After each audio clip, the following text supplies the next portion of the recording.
오늘은 사도신경 5번째 시간으로 그리스도의 비하와 승귀라는 제목으로 하나님 말씀 함께 나누고자 합니다. 오늘은 우리가 계속해서 사도신경 보고 있는데 예수님에 관한 내용 4번째, 5번째 내용을 좀 살펴보고자 합니다. 4번째, 5번째 여러분 같이 한번 읽어보실까요? 다시 한번 시작. 장사된 지 사흘 만에 죽은 자 가운데서 다시 살아나셨으며 하늘에 오르시어 전능하신 아버지 하나님의 우편에 앉아 계시다가, 오늘은 요 내용 우리가 좀 중점적으로 보려고 합니다. 그래서 먼저 우리 장사된 지 요 의미 좀 같이 살펴보고자 하는데요. 이 말은 예수님이 이제 죽으시고 무덤에 묻히셨다 하는 그 의미죠. 그런데 우리가 보통 고난 주간을 보내면은요, 이 고난 주간을 보내면 일주일 중에 이제 예수님이 십자가에 달려 돌아가신 그 날은 우리 요일로 말하면 언제죠? 무슨 요일? 금요일, 그죠? 그래서 금요일에는 예수님의 이 십자가에 달리신 그 고통, 그 순환, 그것을 생각하면서 우리가 성금요 예배에서 함께 예배를 드립니다. 그리고 나서 예수님께서 이제 죽으시고 이제 안식 후 첫날, 우리가 부활하시죠, 주님이. 그러면 우리가 그날을 우리는 부활 주일로 그렇게 우리가 지키면서 예수님이 살아나심을 기뻐하고 또 감사하고 그렇게 우리가 예배를 합니다. 자, 근데 여러분, 혹시 여러분들 중에 예수님이 이 성금요일, 그러니까 십자가에 달리시는 날과 죽으시는 날이죠. 그리고 나서 부활하시는 이 안식 후 첫날, 우리로 말하면 주일, 그 사이에 있는 이 안식일, 예수님 당시 우리는 토요일이죠. 이 토요일, 그러니까 토요일은 예수님이 뭐 하신 거죠? 무덤에 계신 거죠. 혹시 여러분들 중에 이 주님이 무덤에 계신 이 날, 그날 이게 무슨 의미지? 라고 혹시 묵상하면서 생각해 보신 분 계십니까? 우리가 교회 안에서 보면은요, 사실 이 성금요일과 부활주일은 참 중요하게 여겨요. 중요하게 여기는데 예수님이 무덤에 계셨던, 그날은 하루 온종일 무덤에 계셨죠. 무덤에 묻혀 장사되어 있으셨습니다. 그런데 이날의 의미는 뭘까? 이것을 생각하고 또 이걸 가지고 예배하는 이런 것은 잘 없는 것 같아요. 자, 근데 여러분, 도대체 예수님께서 이 장사되셨다. 그래서 사도신경은 그거를 넣어 놨어요. 이 장사된 것을 한번 생각해봐라. 이런 의미가 있는 거예요. 그렇다면 이 예수님이 장사되셨다, 무덤에 들어가셨다, 무덤에 계셨다 하는 것은 오늘 우리 신앙인들에게 어떤 의미가 있는 것일까요? 그래서 이 성경의 내용을 이 요약해서 질문과 답의 형식으로 만들어 놓은 교회 전통 속에서 이 하이델베르크 요리문답이 있습니다. 이 요리문답, 이 요자는 그 요약할 요자, 요리한다는 게 아니고 요리문답 41문을 보면은요, 이 질문이 있어요. 뭐냐면 왜 그리스도는 장사되셨습니까? 그러니까 무덤에 왜 묻히셨습니까? 이 질문인데 그 답이 뭐죠? 한번 읽어보실래요? 시작. 네, 여러분 이게 왜 중요하냐? 자, 예수님이 죽으셨다는 것이 사실이다 하는 것을 증명해 주는 게 뭐냐면 예수님의 무덤에 계셨다 그 소리입니다. 우리가 이 사도신경이 첫 시간에 말씀을 드렸죠. 이제 사도들이 예수님의 가르침을 받고, 그리고 사도들도 이제 나이가 들면서 이제 소천하게 되고 이러면서 예수님이 가르쳐 주신 그 가르침이 이제 교회의 성도들에게 이것이 계속해서 그 진리로 잘 전수될 수 있도록 이 성경의 내용, 예수님의 가르침의 내용, 이거를 요약 정리한 게 신앙 고백으로 만든 게 사도신경이다 말씀을 드렸잖아요. 근데 그 사도신경 속에 이 장사되셨다 하는 것을 교회는 이 전통 속에서 이 내용을 꼭 기억할 수 있도록 성도들에게 가르쳤다 그 소리입니다. 왜 그랬을까? 우리가 초대교회 당시 상황을 조금 생각해 보면은요, 예수님 당시도 그렇고 부활하시고 나서 그 직후에 제자들이 예수님의 부활을 목격했죠. 그렇죠? 뒤에 가서 나오겠지만 제자들뿐만 아니라 많은 사람들이 예수님의 부활을 목격했습니다. 그런데 많은 사람들 중에, 세상 사람들 중에 그 예수님의 부활을 증거할 때 사람들이 그걸 믿었을까요? 안 믿는 거예요. 안 믿고 예수님이 부활했다고 하는데 이렇게 얘기를 하는 거죠. 만약에 그럼 설사 부활하셨다 손 치더라도 그러면 그것은 죽은 게 아니고 기절했겠지. 뭔가 생명이 붙어 있었겠지. 있었으니까 다시 살아난 거지. 이런 자들이 있었다라는 거예요. 교회 전통 속에서. 이런 상황 속에서 교회는요, 이 허무맹랑한 이런 거짓에 대해서 예수님이 죽으심이 분명한 사실이라는 것이 뭐가 입증해주고 확인해주는 거냐? 그것은 예수님이 십자가에서 달려 죽으시고 분명히 무덤 속에 들어가셨다 그 소리입니다. 다시 말하면 예수님이 죽으심은 분명한 역사적인 사실이었다라는 거예요. 왜 그러냐면 우리가 복음서에 보면 예수님이 십자가에서 죽으셨을 때 여러분 십자가에서 예수가 죽으면은요 이거를 내리는 거는 함부로 내리는 게 아닙니다. 누가 그거를 검열을 하고 내리라 말라 명령을 내리냐면 로마 백부장입니다. 그래서 예수님께서 죽으셨을 때 그 예수님 십자가 밑에 누가 있었냐면 누가 있었죠? 로마 백부장이 있었습니다. 그래서 그 백부장이 예수님이 정말 죽었는지 안 죽었는지를 확인하고 그래서 그 시신을 내릴 수 있도록 허가를 해줘서 그 시신을 누구에게 줬죠? 그 사내들인 공회원이었던 아리마대 요셉. 그 아리마대 요셉이 그 시신을 받아서 그가 준비한 이 동굴, 그가 준비한 이 무덤에 예수님을 안세한 거죠. 넣은 거죠. 예, 장사 지낸 거예요. 그러니까 이게 뭘 보여주냐면 이것이 분명히 예수님의 죽음은 역사적인 죽음이었고 사실적인 죽음이었음을 분명하게 말씀한다 그 소리입니다. 그러면 사랑하는 성도님들, 우리가 장사된 지를 우리가 고백을 할 때 첫 번째로 생각할 것은 그러니까 예수님의 죽으심은 분명한 역사적인 사실임을 믿어야 한다는 거예요. 자, 그러면서 동시에 여기에는 또 한 가지 또 중요한 신학적인 의미가 있습니다. 그것은 뭐냐면 예수님의 죽으심에 있어서 십자가에서 죽으셨을 뿐만 아니라 그 예수님이 무덤에 장사되셨다는 것은 신학적으로 어떤 우리에게 다가오는 의미가 있냐면 그것은 바로 예수님의 철저한 자기 비하라는 거예요. 이 비하라는 것은 한자어지만 신학에서 쓰는 용어이기 때문에 제가 그대로 갖고 왔는데요. 이거는 낮아지심이라는 거예요. 그러니까 예수님의 낮아지심의 가장 극치 중의 극치가 뭐냐면 그 하나님이신 생명이신 그 분이 죽음으로 가득한 무덤의 자리까지 그 주님이 들어가셨다 그 소리입니다. 그래서 여러분 조직신앙에서 예수님의 낮으심에 관해서 이걸 네 가지로 정리를 했는데 이 네 가지가 뭐냐면 그러니까 예수님의 낮아지심을 보여주는 게 뭐냐면 첫 번째는 성육신이고요. 그 다음에 고난당하심, 십자가의 죽으심, 그리고 장사되심입니다. 근데 이 네 가지가 고스란히 어디에 들어있냐면 우리가 고백한 어디? 사도신경 속에 그 내용이 담겨있다 그 소리예요. 그래서 우리가 살펴봤죠. 성육신은 동정녀 마리아에게서 나시고 고난은 누구의 고난을 받으셨죠? 본디오 빌라도에게 고난을 받으사. 자, 어디서 죽으셨어요? 십자가에서 못 박혀 죽으셨고 그리고 오늘 지금 장사되심 무덤에 장사되셨다는 소리입니다. 이거를 사중비하라고 하는데 그리스도의 이 사중비하에서 그런데 이 낮아지심의 가장 극치가 뭐냐? 그러니까 이 성육신부터 장사되심까지 이것은 단계를 말하는데 그 단계가 점점 더더욱 낮아지시는데 이 낮아지심의 극치가 어디냐? 그게 바로 무덤이라는 거예요. 무덤. 사랑하는 성도님들 생각해 보세요. 그러니까 하나님께서 인간이 되신 것도 대단한 낮아지심이지만 그 하나님이신 생명이신 그 하나님이신 예수님이 그 죽음으로 가득한 소망은 전혀 보이지 않는 그 절망과 어둠의 자리 그 자리인 무덤에 들어가셨다. 이거는 엄청난 자기 비하며 낮아지심이라는 거죠. 세상에서도 여러분 모든 사람들이 감옥 가기 싫어하죠. 감옥. 근데 감옥도 사실 사형수가 아닌 이상은 감옥에 들어가면 어떤 소망을 가질 수 있죠? 언젠가는 나가겠지라는 소망을 가질 수 있는 것이 감옥입니다. 그런데 여러분 무덤은요. 한번 들어가면 못 나오는 곳입니다. 그게 무덤의 의미라는 거예요. 그런데 예수님이 하나님이신 생명이신 그 예수 그리스도가 무덤에 들어가셔서 온종일 계셨습니다. 이거는 우리에게 뭘 말해주고 뭘 보여주시는 걸까요?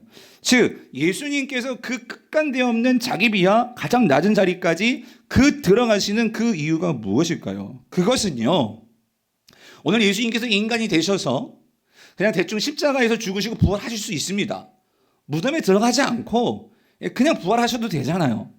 근데 왜 예수님께서 그 인생의 인간에게 있어서는 가장 절망의 자리, 소망이 보이지 않는 자리, 왜 그 자리까지 가셨냐? 그것은 오늘 저와 여러분들에게, 오늘 우리도 인생에서 내가 더 이상 움직일 수도 없고 할 수도 없고 내가 정말로 어찌할 바 모르는 우리의 고통의 자리, 절망의 자리, 두려움의 자리, 그 자리에 우리가 처한다 할지라도 그 자리에서 우리의 인생이 끝나는 것이 아니고 예수 그리스도를 통해서 우리 인생에게 그 죽음 너머에 우리에게는 그 다음이 있다 하는 것을 분명하게 보여주시기 위해서 예수님은 가시지 않아도 되는 그 무덤의 자리까지 예수님은 낮아지셨다 그 소리입니다. 오늘 저와 여러분들에게 이 위로와 소망을 주시기 위해서 무덤까지 내려가시는 그 일을 하셨다 그 소리입니다. 그러므로 성경은 우리에게 말씀합니다. 오늘 너희들이 세상에서 절망하고 내가 정말 어떻게 할 수 없는 내 인생의 그 무거운 짐일 뿐만 아니라 죽음이 나를 짓누른다 할지라도 그 가운데서 너희들은 누구를 깊이 생각하라? 예수를 깊이 생각하라. 예수를 바라봐라. 성경은 우리에게 그렇게 자신 있게 단언컨 말씀할 수 있는 것은 오늘 우리의 구주이신 예수 그리스도가 어디에 들어가셨다고요? 무덤에 들어가셨다 그 소리입니다. 그렇기 때문에 우리는 예수를 바라볼 때 예수님은 오늘 저와 여러분의 그 비참한 자리, 절망의 자리, 어찌할 바 모르는 그 죽음의 자리를 이미 경험하셨고 아셨기에 우리가 그 주님을 바라볼 때, 의지할 때 주님은 결코 우리를 그냥 놔두시는 분이 아니라는 것입니다.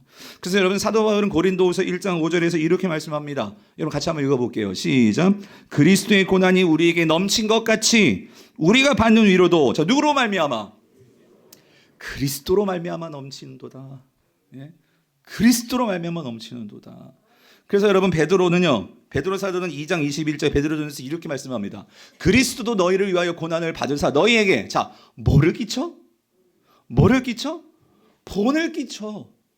그 주님이 우리가 정말로 감당하기 어려운 이런 죽음의 자리, 절망의 자리, 무덤 같은 우리의 집구석, 무덤 같은 나의 삶, 나의 인생 완전히 망가진 것 같은 그런데 거기에서도 주님이 계셨는데 거기에서 본을 끼치셔서 그 자취를 보고 우리가 뭐 하도록?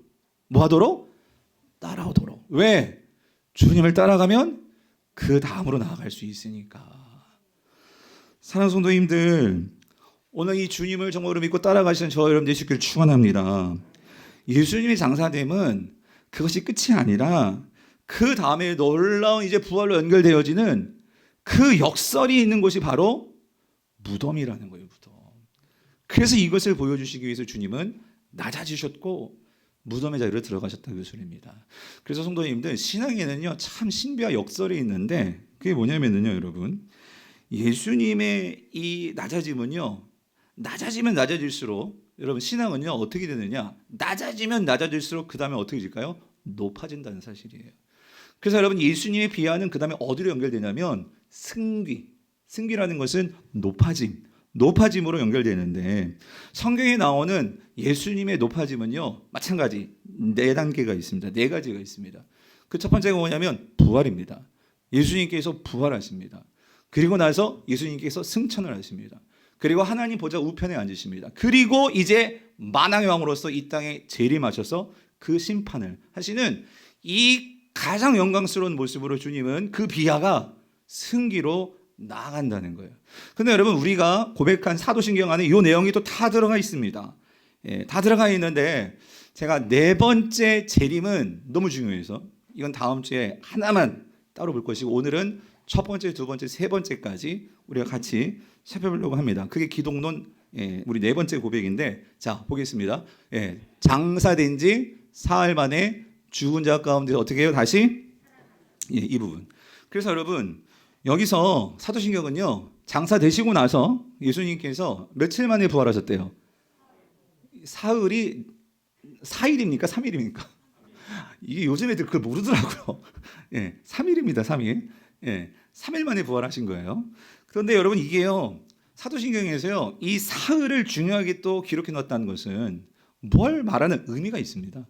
그건 뭐냐면 예수님의 부활은 그러니까 예수님께서요 생전에 예수님께서 죽으실 것을 예언하셨나요? 안 하셨나요? 하셨습니다. 몇 번 하셨습니까? 3번 하셨습니다. 그러니까 3번은 꼭 3번이라기보다 완전한 의미가 있습니다. 근데 예수님께서 분명하게 자신의 입술로 제자들에게 나 진짜 부활한다, 이거를 3번 말씀하셨어요. 첫 번째로 말하는 게 마태복음 16장 21절이에요. 이때로부터 예수 그리스도께서 자기가 예루살렘에 올라가 장로들과 대제사장들과 서기관들에게 많은 고난을 받고 죽임을 당하고 며칠 만에 제 3일에 살아날 것을 제자들에게 비로소 나타내셨다. 이게 무슨 말이냐면 마태복음 16장은 이제 제자들의 대표로 베드로가 주는 그리스도시요 살아계신 하나님의 아들이십니다, 신앙 고백을 했어요. 그랬을 때 예수님께서 그때야 비로소 자기가 죽으시고 그리고 부활하실 것을 말씀하셨다는 그 소리예요. 그리고 나서 그 다음 장 17장을 봐도 거기에도 22절에 분명히 제3일에 살아나리라 라고 주님이 말씀을 하십니다. 그리고 마지막 십자가를 바로 앞두고 직전에 마태복음 20장 18절 9절에서도 이건 같이 한번 읽어볼게요. 시작. 보라, 우리가 예루살렘으로 올라가노니 인자가 대제사장들과 서기관들에게 넘겨짐에 그들이 죽이기로 결의하고 이방인들에게 넘겨줘. 이게 로마죠. 로마 빌라도. 그리고 그를 조롱하며 책지질하며 십자가에 못 박힐 것이나 제3일에 어떻게 돼요? 세 번째 때는 아주 자세하게 정확하게 예언하셨습니다. 근데 이 예언대로 예수님은 뭐 하셨다는 거예요? 부활하셨다, 그 소리예요. 부활하셨다. 하나님의 말씀의 성취로서 예수님은 정확하게 부활하셨다, 그 소리입니다. 즉 이것은 다시 말하면 예수님의 부활 또한 하나님의 언약의 성취이며 그리고 그 역사적인 사실인 것을 분명하게 증언해 주는 사건이라는 것을 말해 주시는 거예요. 자, 근데 여러분, 그런데 더 중요한 것은 항상 우리가 역사적인 의미도 있지만 우리는 성도들이니까 당연히 여러분 부활 믿으시죠? 아멘이십니까? 아멘이시라면 이 중요한 의미가 있죠. 부활이 우리에게 주는 의미가 있습니다. 이거는 부활주일 때 매번 말씀드렸기 때문에 뭐 자세하기보다 3가지를 제가 정리해서 말씀드릴게요. 첫 번째는 어떤 의미가 있냐면 그러니까 예수님의 부활은 분명 예수님이 누구세요? 하나님의 아들이시고 하나님이 보내신 메시아시고 그리고 십자가에서 우리의 모든 죄를 다 사해 주신 구주이심을, 자, 이거 중에요. 뭐 해주는 사건일까요? 뭐 해주는 사건? 확증해 주는 사건이라는 거예요. 무슨 말이냐면 예수님이 십자가에서 죽으셨거든요. 죽고 만약에 그냥 끝났다면 여러분 이게 진짜 메시아인지 아닌지 어떻게 알아요? 그런데 그 주님이 죽으시고 며칠 만에? 3일 만에 정확하게 예언하신 대로 그 주님이 살아나신 거예요. 그렇기 때문에 이걸 본 증인들이 있었습니다. 그런 이것은 뭘 말하는 거죠? 아, 맞구나. 정말 예수님이 뭐예요? 하나님의 아들이시구나. 주님이시구나. 그리스도시구나. 이것을 확증해 주는 사건이 부활이라는 거죠. 그래서 여러분 초대교회 성도들은요, 이 부활을 목격한 사도들과 그리고 그 사도들이 전해주는 이 복음을 믿는 자들은요, 그 로마 교회 이 로마의 이 서슬퍼런 칼날과 그리고 그 십자가에서 그 불타 죽는 이런 화형대 앞에서도 사자밥이 되는 그 순간에도 이 성도들은 그들의 신앙을 지켰다 안 지켰다? 지켰다라는 거예요. 어떻게 지킬 수 있습니까? 예수님이 살아나셨는데, 예수님이 진짜 주님이신데, 예수님이 모든 하늘과 땅과 모든 것을 다스리시는 분이신데 이걸 어떻게 부인하냐고요. 이걸 어떻게. 아무리 로마 황제가 힘이 세다 할지라도 그 예수 그리스도가 진짜 부활하셨는데, 아니 그걸 내 눈으로 봤는데, 뒤에서 보겠지만 승천하시는 것을 내가 확인했는데 이걸 어떻게 부인하냐고요. 그러니까 그들은 뭐예요? 예수께 모든 것을 다 걸었다, 그 소리입니다. 사랑하는 성도님들, 부활신앙은 우리 신앙을 확증해 줄 뿐만 아니라 내가 뭘 정말 믿어야 할지에 대한 증거가 되는 것이 부활신앙이라는 거예요. 부활신앙. 그게 첫 번째 부활의 의미라면, 두 번째는요, 예수님의 부활은 인류 역사의 새 시대가, 새 창조가 열렸다 하는 것을 선포하는 것이 바로 부활 사건이라는 거예요. 무슨 말이냐면 예수님께서 아침에 부활하심으로 여러분 이 세상은 완전히 달라지는 거예요. 뭐가 달라지냐면 예수님께서 부활하시기 이전까지는 사망이, 다시 말하면 사단이 그 권세로 붙잡고 있는 게 죽음입니다. 사망입니다. 이 세상의 모든 자들을 사로잡고 그리고 우리를 두렵게 만들고 우리를 절망하게 만드는 것은 죽음입니다. 죽음. 모든 사람들은 죽음 앞에서 벌벌 떨 수밖에 없어요. 왜? 모든 사람들은 죽음을 이길 수가 없거든요. 그런데 예수 그리스도께서 그 죽으셨던 분이 말씀하신 대로 3일 만에 죽음을 깨 부수시고 사망 권세 이기시고 그 주님이 뭐 하셨죠? 부활하셨습니다. 살아나셨습니다. 이 땅에서 살아나셨습니다. 이거는 우리에게 뭘 보여주는 것일까요? 그 죽음을 뛰어넘어서 그 죽음을 뚫고 나갈 수 있는 길이 열렸다 그 소리입니다. 그러므로 그 예수 그리스도를 믿고 그 예수를 주님으로 모시고 그 예수 그리스도를 나의 그리스도로 진정 믿는 자들은 그 예수님이 열어놓으신 그 부활의 문을 우리도 이제 그 길을 따라 갈 수 있다 없다? 있다라는 거예요. 그래서 사도 바울은 이거를 어떻게 표현했냐면 고린도전서 15장 20절에 이렇게 그가 선포합니다. 같이 읽어볼게요. 시작. 그러나 이제 그리스도께서 죽은 자 가운데서 다시 살아나셔서 잠자는 자들의 여기 중요한 건 첫 열매입니다. 이 말은 뭐냐면 여러분 계절에 첫 열매가 나오면 계속해서 다른 과일들이 나와요 안 나와요? 나온다 그 소리입니다. 예수님께서 첫 열매로 수확의 계절인 것을 선포하셨기 때문에 이제 그 예수 그리스도를 믿고 그 주님을 따라가는 자들은 오늘 저와 여러분들에게도 그 부활을 누리게 되는 그 길이 열렸다 그 소리입니다. 그러므로 성도는 죽음을 두려워하는 자들이 아니고 그 죽음을 넘어 하나님이 계신 그 영광스러움에 이미 참여했고 그리고 그것을 향해 가고 있고 그리고 그것을 누릴 수 있는 자들이 오늘 저와 여러분인 것을 믿으시기를 바랍니다. 그래서 여러분 고린도전서 이어지는 15장 23절에서 24절에서 바울이 이렇게 얘기합니다. 그러나 각각 자기 차례대로 드리니까 순서가 있어요. 먼저는 첫 열매인 그리스도요. 다음에는 그가 강림할 때에 그리스도께 속한 자들이요. 그리고 그 후에는 마지막이니 그가 모든 통치자와 모든 권세와 능력을 멸하시고 나라를 아버지 하나님께 바칠 때라. 무슨 말이냐면 우리보다 앞선 신앙의 선배들이 있습니다. 그들이 먼저 부활할 거예요. 주님이 오시는 날. 그리고 이후로 저와 여러분들도 그리고 예수님 재림하시는 그 날에도 살아있는 자들이 순서적으로 재림하게 될 거다. 부활하게 될 거다. 재림하시는 날. 그 말씀입니다. 그렇다면 여기서 여러분 오늘 저와 여러분들은 예수 그리스도를 믿는다면 우리는 죽음을 넘어 부활해야 될 것을 우리는 믿을 수 있습니다. 아멘이십니까? 그런데 여기서 한 가지 여러분 그럼 한 가지 질문해 볼게요. 그러면 우리는 정말 부활하잖아요. 그러면 예수 믿지 않는 자들은 부활 안 합니까?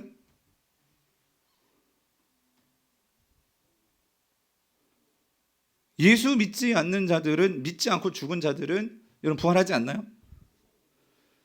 부활하지 않아요? 이 동네는 잘 모르시는가 보다. 답이 없죠? 부활합니다. 부활합니다. 예수 믿는 자나 예수 믿지 않는 자 다 부활합니다. 그런데 중요한 것은 이 부활의 목적이 다른 거예요.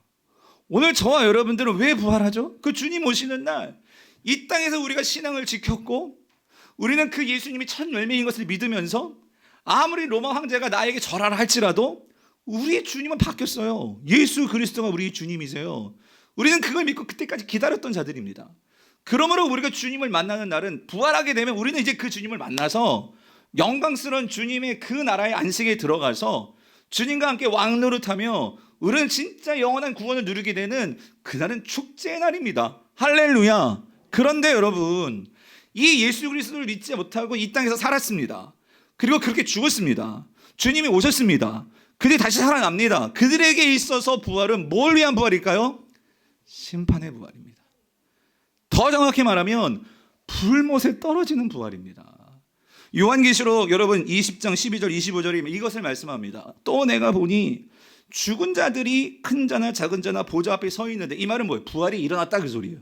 그죠? 죽었던 자들이 부활해서 이제 그 보좌 좀 이따 볼 거예요. 주님이 앉아 계셨던 그 보좌 그 보좌에 이제 서 있는데 책들이 펴지고 또 다른 책이 펴져 있는데 그 책 가운데 이 생명책이라는 책이 있어요. 이 생명책이라 죽은 자들이 자기 행위를 따라 책들이 기록된 대로 뭘 받아요?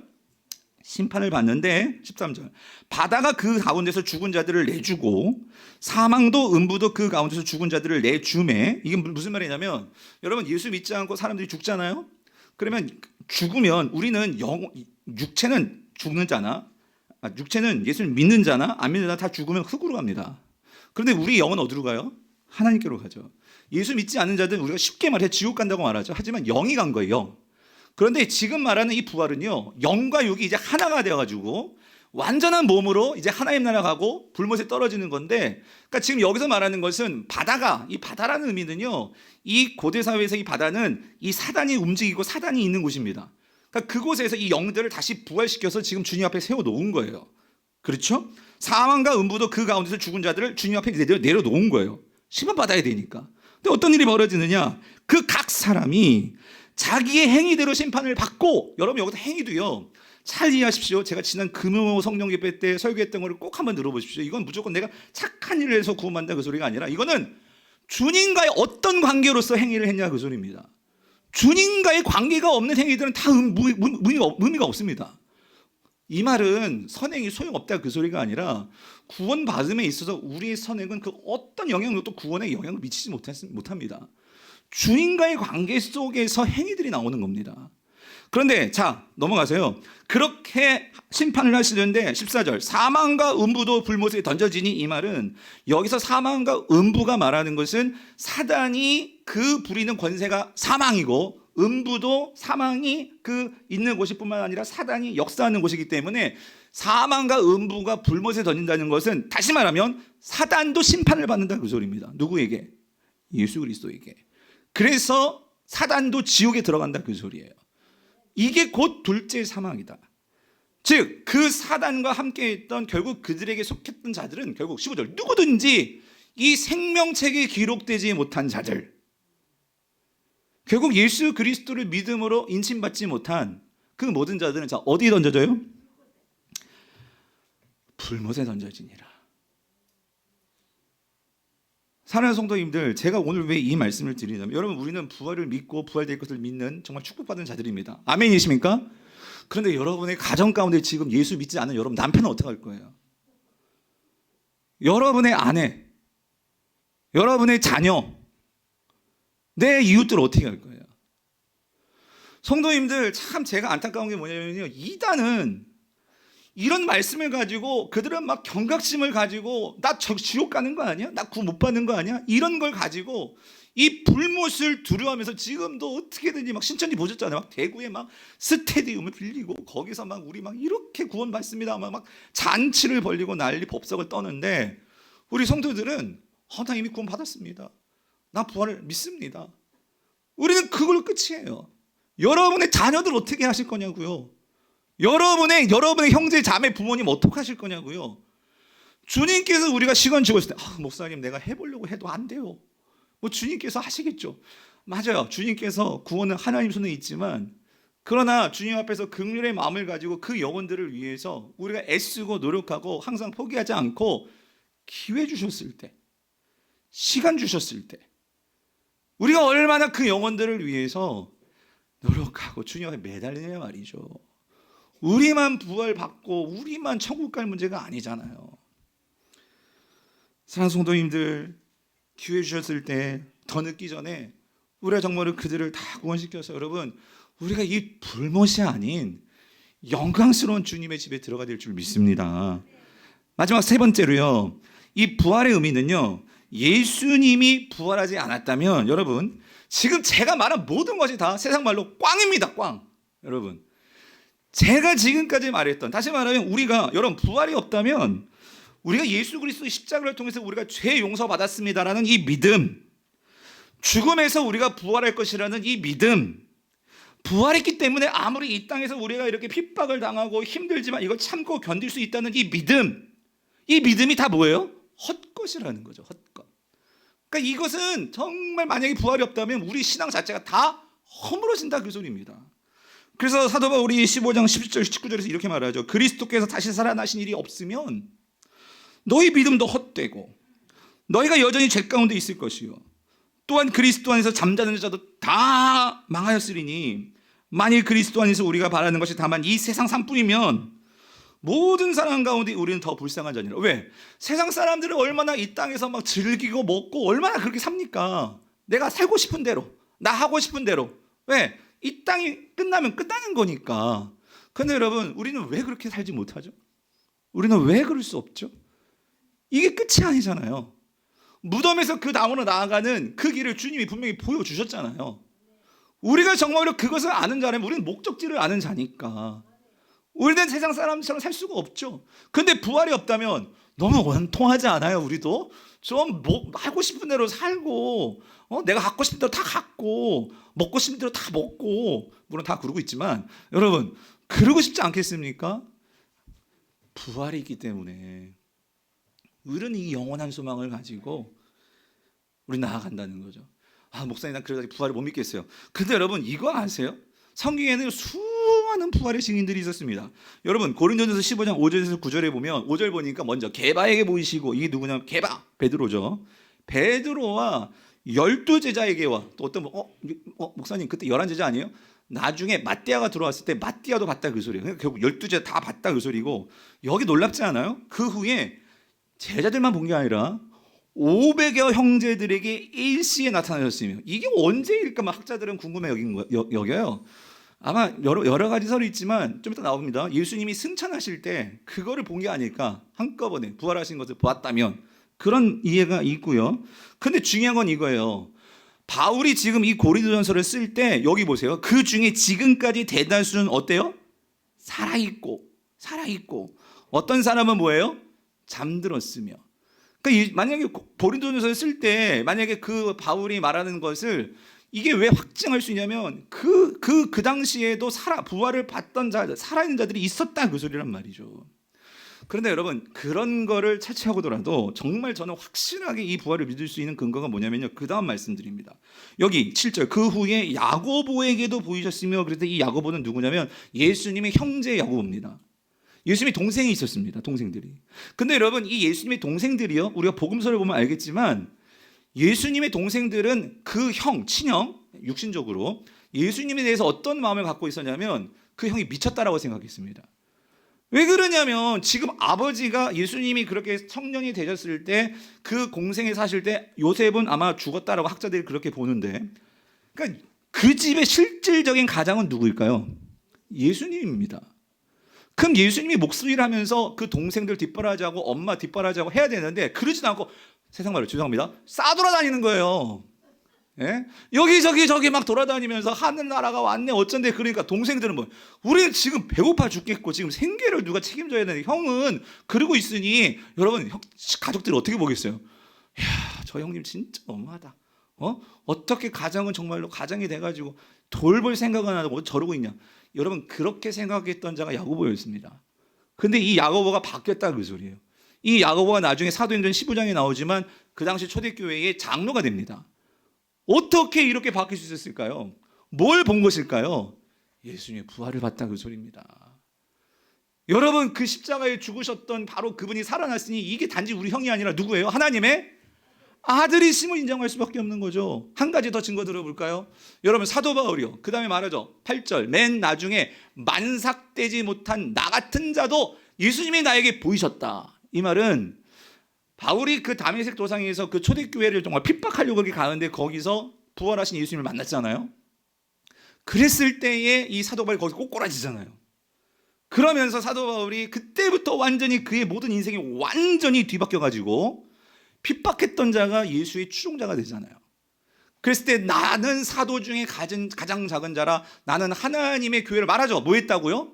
박해 있었는데, 근데 지금은 내가 뭐 하고 있어요? 사도하고 있어요. 여러분, 이거 어떻게 증명할까요? 어떻게 사람이 이렇게 바뀌냐고요? 어떤 사건이 있었겠죠. 계기가 있었겠죠. 여러분, 그게 뭐예요? 부활이라는 거죠. 사랑하는 성도님들, 우리가 어떤 그 기적을 바랄 게 아니라 여러분 이겁니다. 우리 신앙생활에서요, 내가 정말 예수 그리스도가 나의 구주이신다라고 고백하는 그 순간은요, 이 예수 그리스도의 부활이 믿어질 때입니다. 이 예수 그리스도가 정말 부활하심을 믿었을 때에 많은 초대교회 성도들은요, 그 인생이 바뀌어졌습니다. 왜? 이런 자는 세상에 없어요. 오직 누구뿐이세요?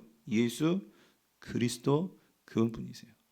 그분을 믿음으로 신뢰함으로 여러분, 교회의 역사는요 새로워질 수 있었다 이것입니다. 그러므로 부활은요 성도들에게는요 삶을 뚫고 나갈 수 있는 능력을 주는 하나님의 선물입니다. 오늘 이 부활의 신앙을 여러분 갖게 되시길 주님을 축원드립니다. 마지막으로 우리가 살펴야 될 것, 승천과 보좌의 우표심. 이거는 같이 연결됩니다. 승천과 보좌의 우편에 앉으심은요, 이게 함께 묶여져 있는데 기독론 5번을 같이 한번 읽어볼게요. 시작. 하늘에 오르시어 전능하신 하나님 우편에 앉아 계시다가요. 자, 여러분 사도신경에서는요, 그러니까 예수님이 부활하시고 나서 이 땅에 한 40일 머물렀지만 그냥 이 땅에 계속 계신 게 아니라 승천하셨죠. 제자들이 다 보는 앞에서, 눈으로 보는 앞에서 승천하신 것을 주님께서 의도적으로 보여주셨습니다. 보여주셨고, 그리고 나서 오늘 사도신경에서 우리에게 뭘 신앙하라고 우리에게 고백하라고 하냐면, 그럼 승천하시고 뭐 하셨을까요? 승천하셔서 그분은 하나님 보좌 우편에 앉게 되셨다라고 이거를 말합니다. 그럼 여기서 우리는요, 이 의미를 알아야 되겠죠. 여기 먼저 하늘에 오르시어라고 하면 우리는 먼저 이렇게 생각하기 쉬워요. 뭐냐면 예수님이 이제 땅에서 하늘로 이상하셨다, 이동하셨다, 어떤 공간적인 이동으로 이해하기 쉬운데 뭐 그래도 상관없겠지만, 여러분 그런데 이 사도신경은요, 아니 성경은요, 이 예수님이 하늘에 오르시다, 승천을 뭐와 연결되냐면요, 보좌에 앉으셨다라는 이 의미와 연결을 시킵니다. 이거는 무슨 의미냐면 여러분 이런 거예요. 예수님이 왜 승천하셨냐? 이 승천은요, 우리에게 말해주는 의미가 있는데 그게 뭐냐면 예수님의 높아지심이라는 거예요. 예수님의 승기를 보여주시는 그 사건이 뭐냐면 그게 바로 승천이라는 거예요. 승천. 그래서 이 높아지심이 뭐로 연결되냐면 그 초점이 왜 승천을 해야 되냐면 어디에 앉으셔야 되기 때문에. 어디에? 하나님 보좌 우편에 앉아 계시기 때문에. 그래서 여러분 보좌라는 거는요, 하나님 그 우편에 앉으셨다라는 그 의미는 뭐냐면요, 이겁니다. 하나님 보좌 우편에는 아무나 앉는 게 아닙니다. 우편이라는 소리는 이거는 왕권을 말하는 거예요. 왕권. 하나님의 이 모든 전권을 이제 누가 받게 되셨냐면, 누가 누리게 되셨어요? 예수 그리스도가. 그 예수 그리스도가 그 모든 것을 받게 되었다, 누리게 되었다. 그게 보좌에 앉으심입니다. 근데 여러분 사도행전 1장 9절을 보세요. 여기서 여러분 우리가 예수님의 승천을 볼 때 여러분이 꼭 기억하셔야 될 게, 여러분 마치 뜬구름 잡듯이 승천을 보시면 안 돼요. 무슨 말이냐면, 자 보세요. 이 말씀을 마치시고 그들이 뭐 하는데? 보는 데입니다. 예수님은 제자들이 보는 앞에서 승천을 하셨습니다. 그러니까 이게 무슨 신화 같은 이야기로 우리가 이해하면 안 돼요. 주님이 분명히 보는데, 그러니까 무슨 말이냐면 제자들에게 의도적으로 예수님의 승천을 보여주셨다 그 소리입니다. 왜냐하면 그거를 보여주심으로 예수님이 누구신지를 분명하게 깨닫게 해야 되니까. 그래서 보여주셨는데 우리 기록에 이렇게 나오죠. 승천하시는데 이제 뭐가 예수님을 가렸다? 구름이 그를 가려 어떻게 되었어요? 보이지 않게 되었다. 이 소리가 이제 그러니까 하늘 속으로 쑥 들어갔다, 그런 의미라기보다도 여러분 성경을 읽을 때 이런 부분은 이제 목사들의 도움을 받으셔야 되는 거예요. 뭐냐면 구름이 그를 가렸다는 것은 진짜 어떻게 구름이 이렇게 막 뭉게구름 속으로 예수님이 쏙 들어가서 안 보이게 됐다, 그렇게 이해하면 안 되고, 성경에서 구름이 나오면은요, 여러분 특히 하나님과 관련해서 구름이 나올 때는 이거는 신적인 임재의 영광의 충만함입니다. 무슨 말씀이냐면, 여러분 하나님께서 이스라엘 백성들이 광야를 걸어갈 때 내가 너희들과 함께한다, 그러니까 두려워하지 말어, 염려하지 말어, 이런 거를 보여주시기 위해서 하나님은 광야를 걸어가는 그들에게 어떤 기둥으로 나타나셨어요? 여러분 잘 알죠? 불기둥, 무슨 기둥? 구름기둥. 구름이 뭘 상징하는 거예요? 하나님의 영광이죠. 여러분 성막과 성소가 완성되었을 때 거기에 뭐가 충만하게 임하냐면요, 구름이 그 성소에 가득했다는 표현이 나와요. 이게 뭘 말하냐면 하나님의 임재와 영광이 그곳에 가득했다 그 소리입니다.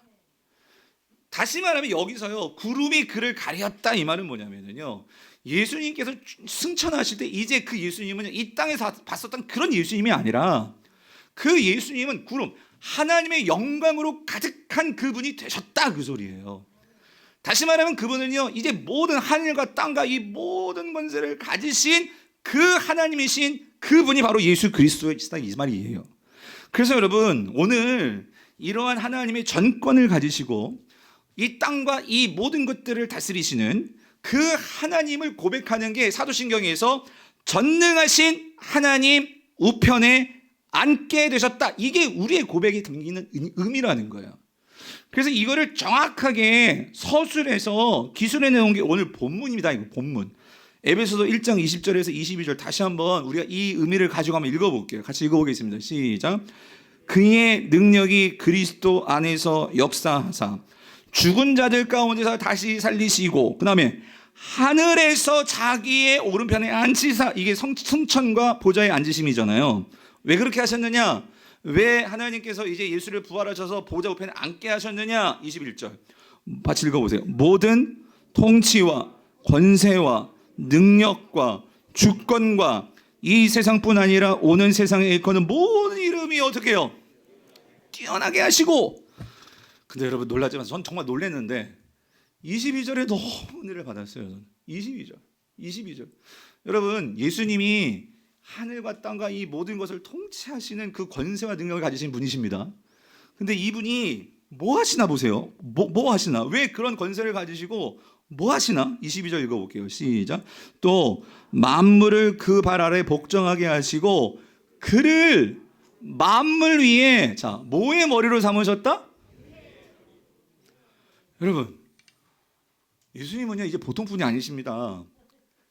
구름이 가렸다. 하나님의 영광으로 충만하셔서 이 모든, 여기 나오죠, 통치, 권세, 능력, 주권, 우리가 표현하기 어려운 이 모든 것에 그 완전하신 그 능력을 가지시게 되었는데 그분이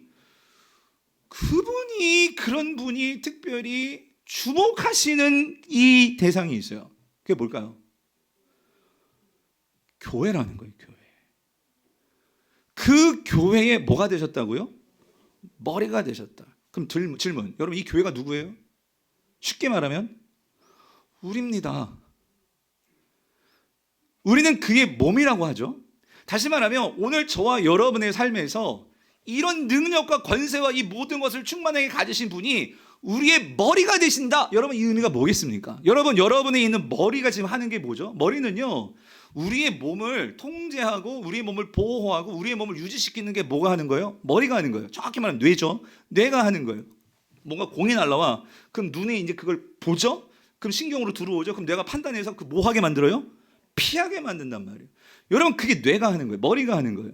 예수님께서 이런 권세와 능력을 가지시고 통치하시는데, 근데 특별히 예수님께서 뭐 하시냐면, 예수님은요 이런 권세와 능력과 이 주권을 가지신 분이 이 교회의 머리가 되신다는 것은 오늘 저와 여러분들을 지켜보시고 보호하시고 통치하시고 함께 하시는 그분이 누구시라는 거예요? 예수님이시라는 거예요. 사랑하는 성도님들, 우리가 정말로 이 사실을 믿는다면, 주님이 우리의 머리가 되심을 믿는다면, 여러분의 인생에 머리가 되신다는 것을 믿는다면, 여러분 이런 거예요.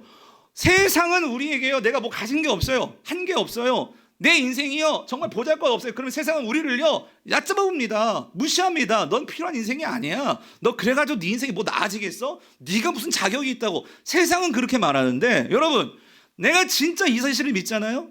나의 머리는 예수 그리스도시고 세상에 어떤 개척교회라 할지라도 그 개척교회의 머리는 주님이시고, 이거를 믿는다면 여러분, 우리는요 피규어식에 빠지지 않습니다. 내가 세상의 가치를 가지고 나를 그렇게 판단하면서 나를 정죄하면서 나는 이 모양이야, 왜 우리 식구 세우면 이 모양이야, 왜 우리 부모는 이 모양이야, 여러분 그거는요 우리의 머리가 누구인지를 모르는 자들이 하는 고백이죠. 아무리 신앙인일지라도 내 머리가 내가 되면은요 우리는 열등에 빠지고 조금 잘나면 교만해지고, 여러분 그게 우리의 신앙이에요. 근데 성경은 분명히 말하죠. 우리의 머리는 누구세요? 모든 통치와 권세와 능력과 주권과 이 세상뿐만 아니라 오고 가는 모든 일을 주관하시는 그 뛰어나신 분이 나의 뭐라고요? 머리시라는 거예요. 이 머리이신 예수 그리스도가 나와 함께 한다는 사실을 믿으면, 내가 지금 어떤 상황이 있어도,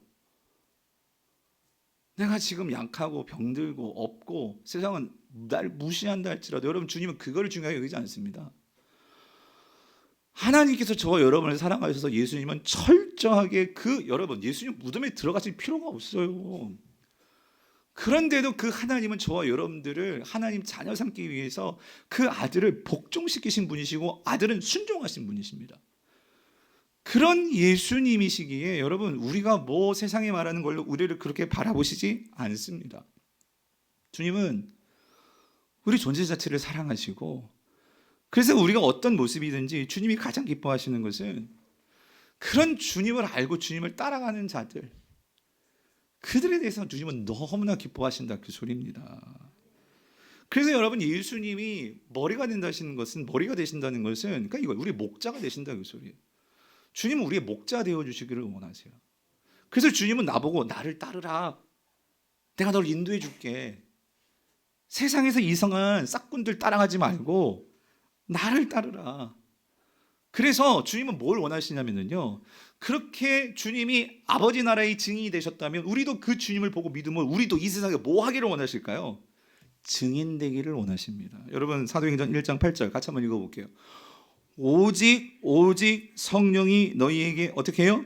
임하시면 권능을 받고 어떻게 해요? 예루살렘과 온 유대와 사마리아와 땅끝까지 이르러 내 뭐가 된다고요? 증인이 되리라. 증인이 되리라. 증인이 되리라.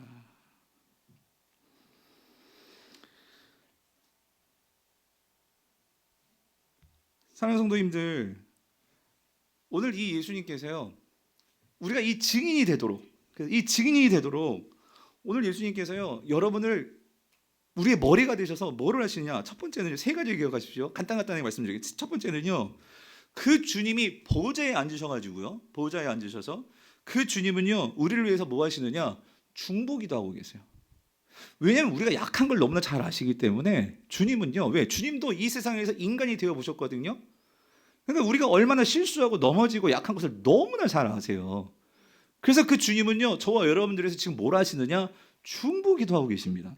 히브리서 8장 1절에서 지금 우리가 하는 말의 요점은 이러한 대제사장이, 중보자가, 중보기도해 주시는 분이 우리에게 있다는 것이라, 그는 하늘에서 지극히 크신 이의 보좌 어떻게 해요? 우편에 앉아 계시느라. 그러니까 보좌 우편에 가지고 놀고 먹고 계시는 게 아니고, 죄송한 표현입니다, 그게 아니고 우리를 위해서 끊임없이 격려해 주시고 중보기도해 주시고 그런 분이 우리 예수님이라는 거예요. 두 번째로 뭘 하시느냐? 그분이 우리에게 성령을 보내주십니다. 처음으로 이 교회가 세워질 때에 그 예수님은요, 그러니까 보좌에 앉으셨기 때문에, 왕이 되셨기 때문에 이제 성령에게도 어떤 면에서 명령하실 수 있어요. 그 예수님 안에 충만했던 이제 성령을 어떻게 하시냐면 우리에게 보내주시는 거예요. 성령님 내려가 주세요. 저들을 위해서 함께 해주세요. 세상 끝날까지 내 교회 성도들을 지켜주세요. 그래서 성령님이 우리 가운데 내려오신 거예요. 오셔가지고 저와 여러분 속에서 우리를 인도해 주시고 보호해 주시고 하나님의 백성으로 살 수 있도록 지원해 주신다, 그 소리입니다. 마지막으로 세 번째, 오늘 그 보좌에 앉으셔서 예수님이 뭐 하시느냐? 이건 좀 같이 읽어볼게요. 시작. 오늘날 교회를 통해서 깨어진 세상을 회복하며 하나님 나라를 어떻게 해요? 드러내는 일을 계속하신다, 그 소리입니다. 무슨 말이냐면 예수님께서 이 땅에 오셔서 하나님 나라가 시작이 되었습니다. 여러분 믿으십니까? 하나님의 다스림과 통치가 무엇인지를 자신의 삶으로 드러내셨습니다. 그런데 그분이 승천하셨습니다. 하늘의 보좌에 앉으셨습니다. 그러면 이제 그분이 이제 재림하시는 날 다시 오셨을 때 이 모든 세상은 완전한 새 창조가 되어지고 하나님 나라가 완전하게 임하실 것입니다. 그럼 질문, 주님께서 이 땅에 오셨고 주님께서 이제 승천하셔서 보좌에 계시는데, 그러면 주님께서 재림하시기 그날까지 이 땅에서는 그럼 하나님 나라가 방학한 건가요? 하나님의 나라의 역사가 이제는 잠깐 휴지기에 들어간 건가요? 예수님은 더 이상 이제 하나님 나라를 드러내시지 않나요? 하나님 나라를 만들어 가시지 않나요? 그럼 어떻게 예수님께서 하늘에 계시는데 이 땅에서 하나님 나라가 하늘에서 뜻이 이루어진 것 같이 어떻게 땅에서도 이루어지는 역사가 어떻게 이루어진단 말입니까? 누구를 통해서 이루어진단 말입니까? 1장 23절 읽어볼게요. 자, 에베소 1장 23절 같이 읽어봅니다. 시작. 교회는 그의 몸이니 만물 안에서 만물을 충만하시게 하시는 이게 뭐예요? 충만함이라. 제가 금요 성령 집회 때 말씀드렸어요. 여기서 이 충만한 단어가 플레로인데 똑같은 단어예요. 여기서의 충만이라는 것은 완성과 성취의 의미가 있습니다. 그러니까 지금 예수님은요, 지금도 계속해서 그 하나님 나라에 충만하게 되는, 이거를 완전하게 만들어지는 일들이 지금 계속되고 있다는 거예요. 주님은 하늘 보좌에 앉아 계시지만 주님은 지금도 역사하시면서 일하고 계시고 하나님 나라를 이루어 가시고 계신다는 거예요, 이 세상에서. 뭘 통해서? 누구를 통해서? 나와 있잖아요. 누구를 통해서? 교회를 통해서. 교회는 나오잖아요. 교회는 그의 몸이니 만물 안에서 만물을 충만하게 하시는 이의 충만함이 아니라, 교회는 예수의 몸이기 때문에 주님이 우리의 머리 되셔서, 기억하십시오, 저와 여러분을 통해서 하나님 나라가 이루어진다, 그 소리입니다. 여러분 이 사실을 믿으면, 여러분 루터가 바로 그거예요. 만인 제사장설이 이런 데서 나오는 거예요. 내가 소의 젖을 짜는 그런 일을 한다 할지라도 이건 하나님 나라 일입니다. 그 일, 내가 지금 시장에서 뭐 콩나물을 파든 무슨 세상에서는 웃기지 말라고 무시하는 일을 할지라도, 어떤 일이더라도 내가 이 사실을 믿는 자는요, 내가 하는 일을 대하는 태도가 달라집니다. 그런데 이런 의식이 없으면은요, 우리는 항상 뭐예요? 높은데 어디 앉아가지고 뭐 그런 일을 해야지만 성공한 사람이고, 여러분 뭔가 사자 들어가고 장자 들어가고 그래야지만 높은 사람이고 뭔가 이렇게 인정받는 그런 일을 하는 사람이고, 또 그래야 하나님께 영광이 되는 일이고, 물론 그렇게 되어서 내가 받은 것만큼 그럼 더 책임도 커지겠죠. 그래서 큰 영향력을 끼치면 정말 하나님 나라 일 잘하시는 거겠죠. 근데 여러분 제가 말씀드리고 있는 거예요, 이거예요. 내가 지금 뭘 하는지, 내가 정말 나는 왜 이 모양, 요즘 젊은이들이 너무 힘든 때인 거 알아요. 그래가지고 나는 어떻게 이 고시원에서 어떻게 나아갈 수 없는 이것 때문에 요즘 이 젊은이들이 우울증하고요, 정말 이 사람들을 기피, 이런 게 너무 심해진다고 하잖아요. 뭐냐면 내가 어떤 존재인지에 대한 이 땅의 것으로 자기를 자꾸 규정하니까, 하나님이 주신 형상의 의미를 모르니까 우리가 그 다음으로 나아가지를 못하는 거예요. 근데 이 청년뿐만 아니라 우리 장년 모두가 다 우리가 살아가는 삶의 모습이, 우리가 성경은 알지만 정말 예수님이 우리에게 그토록 전하고 사도신경이 말해주는 이거를 우리가 주문같이 말했지만 그 의미를 깨닫지를 못하면 우리는 그냥 그렇게 살다가 그렇게 그냥 의미 없이 인생이 끝나버린다, 그 소리입니다. 말씀을 맺겠습니다. 사랑하는 성도님들, 이 땅을 살아갈 때 정말 우리가 어떻게 살아가야 될까? 정말 주님은요, 이 부활하시고 승천하여서 하늘 보좌에서부터 끊임없이 우리를 지켜보시며 우리를 격려하시며 지금도 성령으로 충만케 역사하셔서 오늘 저와 여러분을 통해서 하나님 나라가 이루어지기를 바라고 계십니다. 그 일을 이루시면서 이번 한 주간도 그 일에 쓰임 받는 기쁨을 누리시는 우리 사랑하는 모든 성도님 될 수 있기를 주님의 이름으로 축원드립니다.